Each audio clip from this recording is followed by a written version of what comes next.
life is not always easy.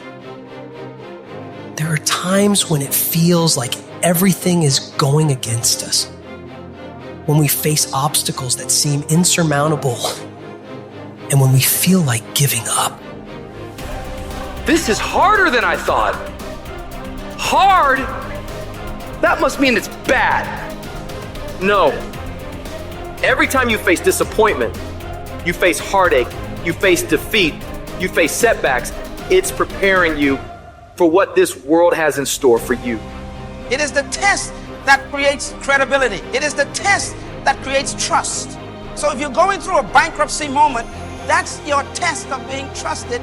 In other words, you never think that a crisis comes to conclude your life. It comes to give credibility to your life. What you're going through is going to give you the respect of other people observing you. There are people who are praying that you fail, and then they'll trust you when you don't. They hope you won't make it, and when you make it, they congratulate you. Don't listen to the naysayers. Accept the test as part of you becoming a successful person. Successful people are always survival testimonies. They weren't born successful. Success is a result of going through a furnace, sleeping with lions, being torn apart, being ripped apart, being criticized and attacked. Success is what people think of you after they try to kill you. Life gonna whip your butt. Life is gonna bully you. Stop whining. Stop crying. Nobody cares. Be demanding. Let it hit you, but don't let it punk you. This is not an opposition. This is an opportunity. I don't care if you've been beaten to the floor, if your legs are too tired to lift that weight. Break through that barrier and create new ones for you and for others to show off. Get back up and live life. If I really work hard and use my mind and I get creative, there's something out there that I haven't discovered. There's always an answer. You can do more than you think you can do. You can have more than you think you can have. The possibilities for you are unlimited. If you're coming back from adversity and devastation, it's unlimited of what you can do. There's no guarantee that because somebody is now down on their luck, they can never come back. Who can guarantee that you can't make? No one can do that. You don't know what the possibilities are for your life. You want your stuff? It's necessary you take responsibility for it. That you make it happen, that you don't give up, that you don't take any objection or disappointment or defeats personally, that you keep on keeping on, that you don't decide that I can't make it because you can't see the light at the end of the tunnel, that you realize that's a part of the program. That's how I conquer, and that's how nobody has ever beaten me yet. I have never met anybody who became incredibly successful until they had suffered and sweated and sacrificed and kept their focus and fought through tears and trials and tests. And if you have a dream and you commit to it, it will come to pass. There's something that you could do that would radically change your life. Somebody could take the hand you've been dealt and win with it. Same circumstances, same ideas. They would do it through what they thought about your life. But we don't need somebody because we got you. You are the one.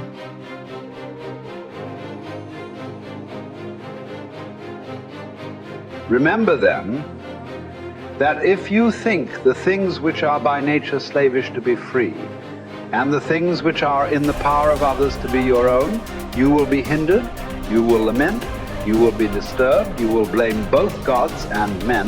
But if you think that only which is your own to be your own, and if you think that what is another's as it really is belongs to another, no man will ever compel you, no man will hinder you. You will never blame any man. You will accuse no man. You will do nothing involuntarily against your will. No man will harm you. You will have no enemy, for you will not suffer any harm. Now is the time to get serious about living your ideals.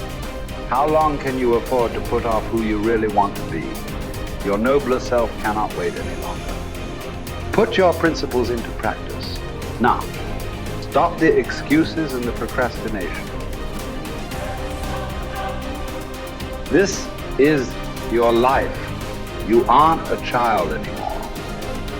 The sooner you set yourself to your spiritual program, the happier you will be. The longer you wait, the more you'll be vulnerable to mediocrity and feel filled with shame and regret, because you know you are capable of better. From this instant on, Vow to stop disappointing yourself.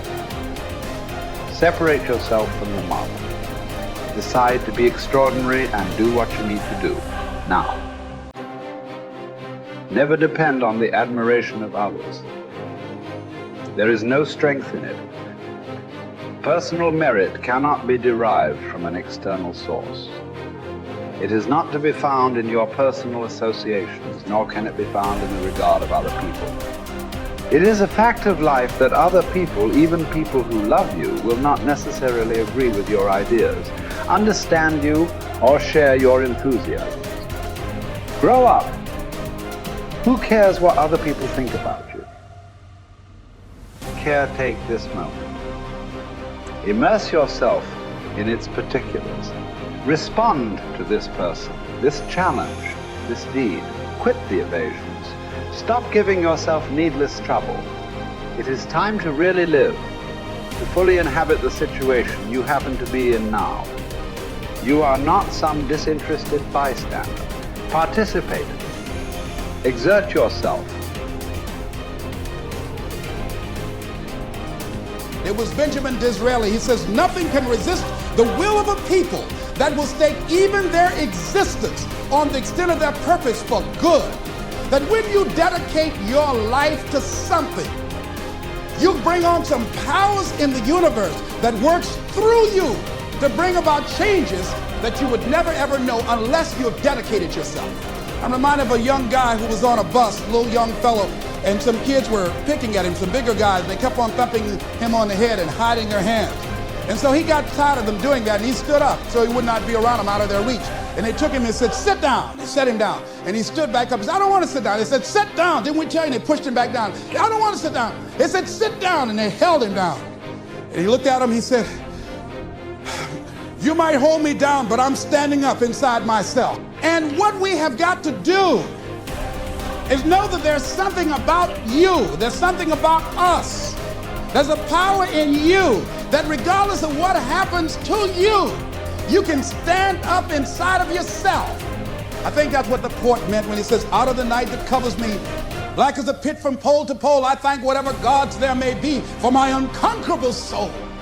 You have an unconquerable soul. Something that George Bernard Shaw said that I think has some power for us. I'd like to share it with you. He said, this is the true joy in life. And one of the things that he said, and I loved when he talked about man and Superman, he said that we should establish a tribunal where people would be required to come once a year to give a reason why they should be permitted to go on living for the next year.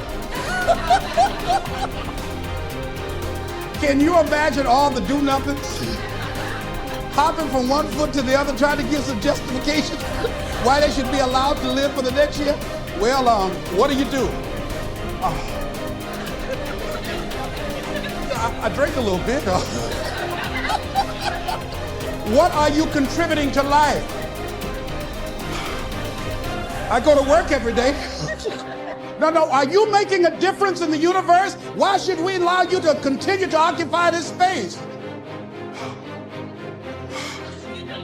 Can I come back to that one? This is a true joy in life. The being used for a purpose recognized by yourself as a mighty one. Being a force of nature instead of a feverish, selfish little clod of ailments and grievances, complaining that the world will not devote itself to making you happy. I am of the opinion, George Bernard Shaw goes on to say, that my life belongs to the whole community. And as long as I live, it is my privilege to do for it whatever I can. I want to be thoroughly used up when I die. For the harder I work, the more I live. I rejoice in life for its own sake. Life is no brief candle for me. It is a sort of splendid torch which I've got a hold of for the moment. And I want to make it burn as brightly as possible before handing it on to future generations.